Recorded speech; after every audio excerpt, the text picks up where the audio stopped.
আসসালামু আলাইকুম। আজকের যে ভিডিওটা আপনারা দেখছেন এই ভিডিওটার জায়গায় অন্য একটা ভিডিও আপলোড হওয়ার কথা ছিল। নুরুর 2-3 দিন আগে সে আমাকে নিয়ে কিছু কথাবার্তা বলেছে সেই প্রশ্নের জবাব দেওয়ার জন্য। সেখানে সে যে ভিডিওটা আসলে এখন এই পরিস্থিতির সাথে মানানসই না, যে কারণে আমি এই ভিডিওতে কী ছিল সেটা এখন বললাম না। আমি মানুষের আবেগের প্রতি সম্মান জানাই। যদিও নূরের যে ঘটনা এটা নূরেদেরই কর্মফল। কর্মফল কিভাবে সেটা আপনাদেরকে আমি বলি। ধরেন 5 তারিখের পর থেকে এখন পর্যন্ত আপনি দেখেন তো আমার সাথে যাদের যাদের বাঁচছে, যে বিষয়গুলো নিয়ে আমি কথা বলছি, আমি ধরেন বিডিআর এর বিচার চাই, এটা নিয়ে সেনাবাহিনী আমার শত্রু। আমাকে সেনাবাহিনী নাকি হুমকি মনে করে, আমি নাকি হুমকি সেনাবাহিনীর জন্য।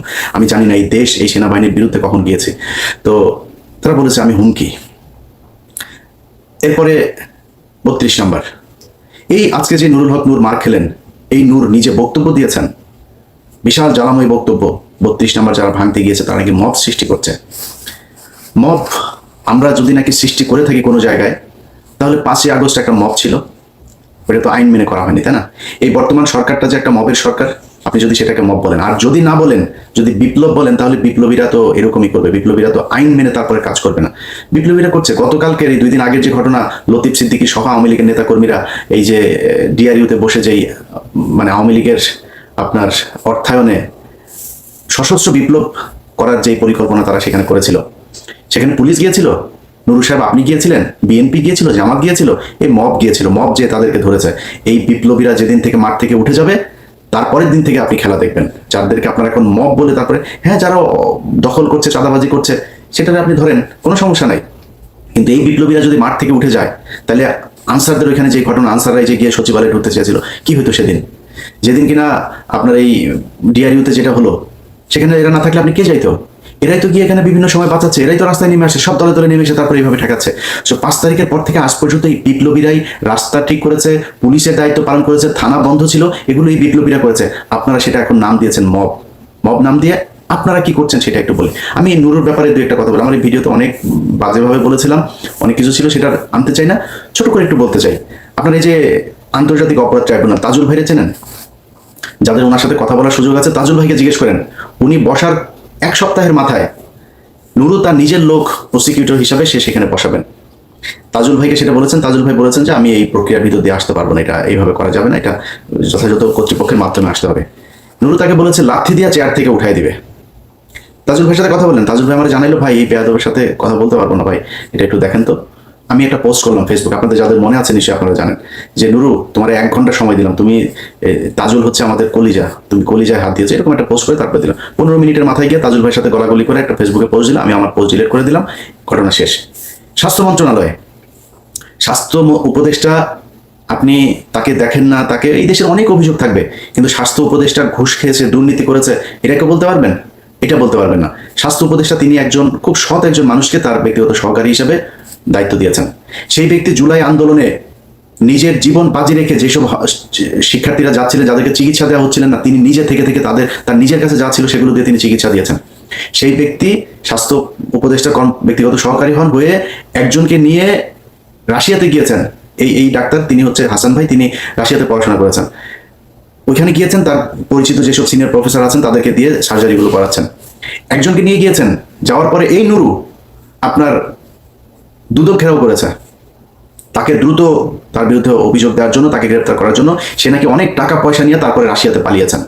এই নুরু বলেছেন, এই নুরুর দল বলেছে তাদের প্রায় 200-250 পোলাপান নিয়ে যায় সেদিন দুদকেই করেছে। তো পরে সেই ঘটনা আমি তো জানি না, যা মনে করলাম হয়তো সত্যি বোধহয় এরকম কিছুই হবে। পরে সেই ছেলে, সেই পিএস আমার সাথে যোগাযোগ করলো, ভাই এই ব্যাপার। তো আমি সেটা বললাম, ভাই এটা যে সত্যি আপনি যে এরকম না, এটা প্রমাণ কি? ভাই আমি যাকে ট্রিটমেন্ট দিতে গেছি সে আপনাকে বক্তব্য দেবে। আমি সেই আহত সেই রোগীর সাথে আমি কথা বললাম, আপনারা সবাই তাকে চেনেন, যার পুরো ওই যে মুখায়ব যার মানে নষ্ট হয়ে গিয়েছে, সেই ছেলেটা। তার বক্তব্যটা শুনেন, সে কি বলেছে ওই ডাক্তারের ব্যাপারে।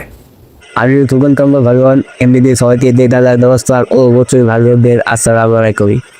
এই জুলাই আন্দোলনে শুরু হওয়া 5ই আগস্টে সফল আহতদের নিয়ে যে ডাক্তার কাজ করেছেন, সেই ডাক্তার হচ্ছেন স্বাস্থ্য উপদেষ্টা ধরনের ব্যক্তিগত কর্মকর্তা ডাক্তার ওয়াহিদুল হাসান। তিনি এডমিনিস্ট্রেশন গাইতে রাশিয়া আমার ছাত্র দিয়েছিলেন অন্য চোখ চিকিৎসার জন্য। তো আমি এখন চোখে থাকছি ওনার নামে অনেক মিথ্যা ভূগোল সরকারের অলিজাতি কোটিপতি টাকা রাশিয়া সাবস্ক্রাইব করেছেন। আবার শুনতে চেয়েছি অলিজাতি বাংলাদেশে আসবেন না, তো আমি তো দেখছি এখন উনি বাংলাদেশে আছে। কিছু কিছু শুদ্ধ থাকি নোজাকেন যারা মিথ্যা অপবাদ করেছেন। আমি কাই এসব দেশ যেমন দেখবি ওই দিকে যে তারা যেন একজন মানুষকে কাটিয়ে দিতে বরখাস্ত করার আগে যেন থেকে ঠিকমতো খুব সময় নিয়ে কাটতে হবে। কারণ এই কিছু দিকে সুখ করলাম তাহলে এটা আমাদের দেশের জন্য খুবই দুঃখজনক। এমনকি আসাম নামে যুগ ভাই অনেক ভালো মানুষ, তিনি আমার সাথে ছিলেন প্রায় 1.5 মাসের মতো সেখানে আমি দেখেছি উনি অনেকই ভালো মানুষ। আচ্ছা, এবার আপনারা চিন্তা করেন, একজন মানুষ যে কিনা জুলাইয়ের আহত যোদ্ধাদের করলো, আপনি একটা টেন্ডার আপনার পছন্দের লোকের দেবে না, এই জন্য আপনি তার বিরুদ্ধে এই ধরনের ব্লেম দিয়ে তারপরে মব সৃষ্টি করে তারে সে এখন এই ডাক্তারকে দুদকের পক্ষ থেকে এখন দেশ থেকে নিষেধাজ্ঞা দেওয়া হয়েছে। নিজের স্বার্থের বাইরে গিয়ে আপনি একজন জুলাইয়ের যিনি নিজের রাস্তায় থেকে যিনি যুদ্ধ করেছেন সেই মানুষটাকে আপনি এইভাবে কষ্ট দিচ্ছেন আপনার ব্যক্তি স্বার্থের জন্য। এটাকে বলে মব। আমরা মব করি নাই। আমাদেরটা যদি এই পিলখানা হত্যার বিচার চাও যদি মব হয়, আমরা ওই ফেনীর 16 জন মানুষকে এখন আটকে রাখা হয়েছে এটা যদি মব হয়, এতগুলো আলেম এখন পর্যন্ত আটকে আছে সেই মানুষগুলোকে ছাড়ানো যদি মব হয়, তাহলে আমরা মব করেছি। জিজ্ঞেস করেন নুরু সাহেব, আপনি তো রাজনীতিবিদ, আপনি দেশের মানুষের প্রধানমন্ত্রী, ভবিষ্যৎ প্রধানমন্ত্রী হবেন।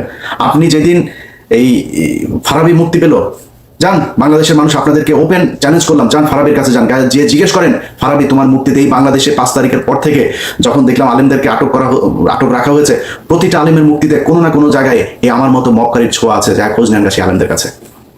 আমরা হচ্ছে মব সৃষ্টিকারী। নুরু আপনারা চিনেও না মনে হয়, এই যে জীবনে কোনোদিন কথাও বলেন এই ফারাবি বের হয়েছে, গত সপ্তাহে বের হয়েছে। ফারাবির কাছে যা জিজ্ঞেস করেন নুরু জীবনে কোনোদিন 2 টাকা দিয়ে সাহায্য করেছে কিনা। আজকে সে আমাদেরকে বলে আমরা এখানে কাজ করে খাই, আমরা এখানে লেবার, এটা নিয়ে সে প্রশ্ন তুলে, আরে নুরু তোর পেটে পাড়া দিলে আমার পাঠানো টাকা এখনো পর্যন্ত তোর পেটের ভেতরে আছে, আমি একা না, এখানে হাজার হাজার আমেরিকানরা তোর টাকা পাঠিয়েছে, তুই তো আমাদের কষ্ট নাই তো, আমরা সারা জীবন টাকা পাঠায় তোর এই করতাম। এখন এসে আপনি সুশীল সেজে গেলেন, মব সৃষ্টিকারীদের বিরুদ্ধে কথা বলেন, আমাদেরকে মব সৃষ্টিকারী বানান, এভাবে করেছেন। এখন আমরা তো ভাই, আমি ইলিয়াস হুসাইন, আমি তো ভাই কোনো কোম্পানিতে যাইনি, কোনো কোম্পানি ওরে রাখেন ওরে ছাড়েন এগুলি বলিনি। যে আওয়ামী লীগ করেছে আমরা তার পক্ষে তার বিপক্ষে দাঁড়িয়েছি। আপনারা যদি আমাদের কথা শুনতেন, আমরা সেনাবাহিনীর এই সেনাপ্রধানের বিরুদ্ধে কথা বলি নাই, সেনাপ্রধান যে কথা শোনে না, ডিজিএফআই যে এগুলো করে এগুলো আমরা বলি নাই। আপনারা তখন বলেছেন, এই নুরু বলেছে আমি নাকি দেশের বিশৃঙ্খলা, আমি আর পিনাকি দেশের বিশৃঙ্খলা তৈরি করতে চাই, তাই নাকি নুরুল হক নুরু? এখন যদি সেনাবাহিনী আপনার এত পীড়িতের লোক এখন মারছে, সেই সেনাবাহিনী আমরা বলেছি তো সেনাবাহিনী ঠিক করতে, করেন নাই তো আপনারা, এটা আপনাদের ফসল। একইভাবে প্রতিটা জায়গায় এখনো পর্যন্ত যেভাবে আওয়ামী লীগের লোকজনকে বিএনপি জামাত তাদের মতো এত মানবিক আমি এই দুনিয়ায় দেখিনি। আরে ভাই আওয়ামী লীগ পালিয়েছে, আওয়ামী লীগের যা ফেলে গেছে এগুলি আপনি এগুলির দাবিদার। তারা এই দেশের জনগণের টাকা পয়সা কামিয়ে এই সম্পদ অর্জন করেছে, এটা গণিমতের মাল, এই মাল আপনি খান যেমনে পারেন খান, আমার কোনো সমস্যা নাই। সেই আওয়ামী লীগকে তারা আবার পুনর্বাসন করে। একজন বিদেশে আমেরিকা এই ইন্ডিয়াতে বসে আছে, তার ব্যবসায় 2 দিন আগে মিরপুরে শুনলাম, তার ব্যবসা এখন আরেকজন দেখভাল করেন, বিএনপির এক নেতা। কেন ভাই তার ব্যবসা আপনি পুরো ব্যবসা নিয়ে নেন, আপনি না করেন তো কেউ, আপনি তাদেরকে বাঁচাচ্ছেন। এইভাবে সারা দেশে আওয়ামী লীগকে বিএনপি জামাত এই গণ অধিকার পরিষদ এনসিপি সবাই পুনর্বাসন করছে। যদি নাকি এই রাজনীতিবিদ শুয়োরের বাচ্চাদের যদি মিনিমাম কমন সেন্স থাকতো, তাহলে প্রথমে এসে এই দেশে পিলখানার বিচার চাইতো।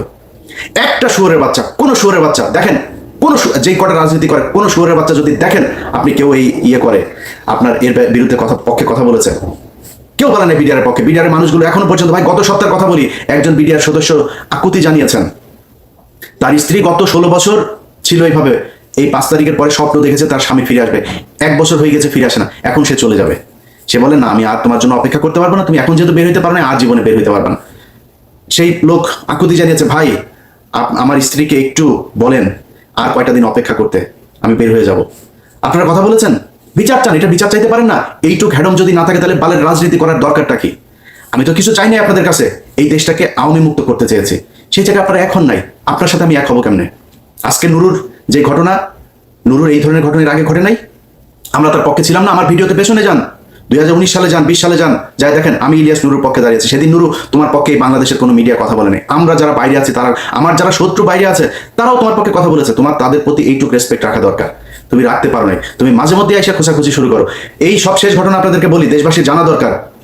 যেদিন আফ্রিদির সাথে এই যে নতুন করে তার সাথে আমার বাদলো কেন শোনেন, আফ্রিদির বাপ যেদিন আটক হলো, আমরা সারা রাত জেগে খোঁজ রাখছি কোথায় কি হলো কি হচ্ছে। পুলিশ, সিআইডি, ডিবি, মানে আফ্রিদিরে ধরার জন্য তার বন্ধু বান্ধবী এমন কোনো বাসা নেই, সব জায়গায় রেড দিচ্ছে, সারা রাত জেগে তারা কষ্ট করছে। ধরা খাওয়ার পরে নুরুল হক নুরু XYZ পুলিশের কর্মকর্তাকে ফোন দেন, ভাই ওনাকে ছেড়ে দেন। সবশেষ যখন তাকে রাখা হয়, নুরু তাকে ফোন দিয়ে বলে আপনি কি ছাড়বেন? নাকি আমি ঊর্ধ্বতনকে দিয়ে আপনাকে ফোন করাবো? আমি তখন সাথে সাথে জানার পরেই তার ফোন দিলাম, ফোন দিয়ে বললাম, এই পাঞ্চ তুই আর এই করছিস কেন, এই করলি কিসের জন্য? এরপরে রাশেদ আমার ফোন দেয়, রাশেদের ফোন আর ধরিনি, তার একটা মেসেজ পাঠালেন, ভয়েস মেসেজ, আপনার এই চোর বাটপার সেক্টরে বলেন যে এখানে আওয়ামী লীগের লোকজনের বাঁচাইতে। তারা এখন ন্যারেটিভ তৈরি করেছে, আফ্রিদির বাপ তারা কি যাত্রাবাড়িতে গিয়ে মেরেছে, পাড়ার পর পাড়া তোরে যে শেখ হাসিনা প্রতিটা মামলার যে 1 নম্বর আসামি, শেখ হাসিনা পিস্তল নিয়ে যায় কারো মারছে, মামলা এক্সিকিউট করে, প্ল্যানিং করে, এটা আলাদা আলাদা ধারায় তাদের ব্যাপারে শাস্তি হবে। বাংলাদেশের যত কজন আওয়ামী লীগ আছে একদম নিচের শ্রেণীর কর্মী পর্যন্ত প্রতিজন হত্যা মামলার আসামি হবে, যার দায় যতটুকু। সাংবাদিক আসামি হবে, যেই ব্যবসায়ীরা বলেছে যে শেখ হাসিনার পাশে যে 3 তারিখ পর্যন্ত তারা পাশে থাকা, তাদের বিচার হবে, হইতে হবে, যার যতটুকু প্রাপ্য সেটুকু তার বুঝাইতে হবে। এখন আপনারা একজন টাকা দিবে, নঈম নিজামের কাছ থেকে যায় প্রতি মাসে মাসে বকেয়া আনতেন, আপনি বলেন এখন আমরা 5 কোটি টাকার জন্য মাই টিভি তো দখল করতে যান, মাই টিভির মালিকদের ধরাইতে গেছি। এরপরে তার সাথীর ছেলেরে ধরা হইলো, সাথীর ছেলেরে ধরানোর পরে এই যে নুরুর সাথে আমার যে ফোনে যে বাগবিতণ্ডা হচ্ছে না, আমি কিন্তু পাবলিক করি নাই, চুপচাপ আছি। আফ্রিদি ধরার পরে সে নিজে পোস্ট করে ফেলো, সে যে পোস্ট লিখেছে সেই পোস্ট লিখতে মিনিমাম 2 ঘন্টা সময় লেগেছে। পোস্ট লিখে তারপরে সে জানান দিল যে আফ্রিদি এবং মাই টিভির পক্ষে সে। আরে বেটা তুই আফ্রিদির খবর জানিস না? আফ্রিদি কি করেছে তুই জানিস না? আফ্রিদি গত সরকারের আমলে একটা ছবি থাকার কারণে ওই যে রাহির ব্যাপারে সে প্রশ্ন তুলেছে, রাহি ছাত্রলীগ করতো। রাহি ছাত্রলীগ যদি নাকি আফ্রিদির পায়ে ধরে যদি রাহি ছাত্রলীগ হয়, রাই তো বলেছে আমাকে জোর করে ছাত্রলীগ করানো হয়েছে, আমাকে দল করানো হয়েছে, যদি নাও করানো হয়, সে যদি করেও থাকে, তাহলে শেখ হাসিনার পায়ে ধরে যে তুই মাপ চাইলি, শেখ হাসিনার যে তুই মা বললি, তাহলে তুই কি? অতএব হিসাব করতে হবে। নুরু ভাই, আপনি বিএনপির যাদের বিরুদ্ধে এখন কথা বলি, তারা ভাই এই দেশে রাজনীতির জন্য, এই দেশে আওয়ামী লীগের বিরুদ্ধে কথা বলতে গিয়ে নির্যাতন সহ্য করেছে। আপনি বিএনপিরে উড়াই ফেলতে পারবেন? বিএনপির লক্ষ লক্ষ মানুষ এই আওয়ামী লীগের বিরুদ্ধে শেষ পর্যন্ত তাদের পক্ষে আসে নাই। জামাত ইসলামের লোক তাদের পক্ষে আসে, জামাত ইসলামের আমিরের পর্যন্ত আমি ছাড়ি নাই, আমার এত সম্মানিত লোক, আমি তারা ছাড়ি নাই। সন্তোষ শর্মাকে তারা দাওয়াত দিয়েছে, আমি সেই জায়গায় যুদ্ধ করি ভাই। আমার নিয়ে এইসব চাঁদামাজি মাদামাজি এগুলি বলে লাভ নেই। আপনি যা মন চায় বলেন, চাঁদাবাজি করলে সেগুলি তো ভোগ করবো, তাহলে দেখবেন তো টুডে টুমোরো পাবেন না কোনো জায়গায়। আপনি মাই টিভি থেকে 5 কোটি টাকা চাঁদা আনতে গিয়েছি, তারপরে মাই টিভি অর্ধেক শেয়ার চেয়েছে। আরে মাই টিভির শেয়ার চাইতে হয় আমার, আমি মাই টিভির শেয়ার চাও, মাই টিভির চেয়ে বড় বড় টিভির শেয়ারের জন্য আমার পিছনে ঘুরে আমি শেয়ার নেই নাই, আর তুই মাই টিভির শেয়ারের জন্য আমি পিছনে আমি কোনো কোম্পানি, কোনো প্রতিষ্ঠান, বহু কোম্পানি প্রতিষ্ঠান আমার এই করার জন্য, পার্টনারশিপে নেওয়ার জন্য 5 তারিখের পর থেকে সবাই বলছে মাপ চাই, দোয়া চাই। আমি এইসব এই টাকা পয়সার এই লেনদেনে যাইতে পারবো না।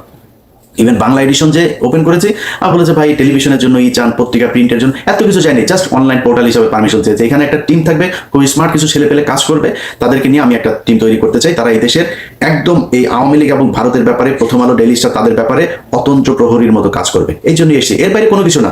আপনাদের কাছে অনুরোধ জানাই ভাই, যারা এখনো পর্যন্ত সচিবালয়, পুলিশ, প্রশাসন, সেনাবাহিনী সব জায়গায় আওয়ামী লীগের লোকজনকে টাকা পয়সা নিয়ে তারপর বসিয়ে রেখেছেন, এর বিচার আপনাদেরকে, এই নুরুর মতো, নুরু যেভাবে আঘাতপ্রাপ্ত হয়েছে এইভাবে আপনাদের কপালে ফিরে আসবে।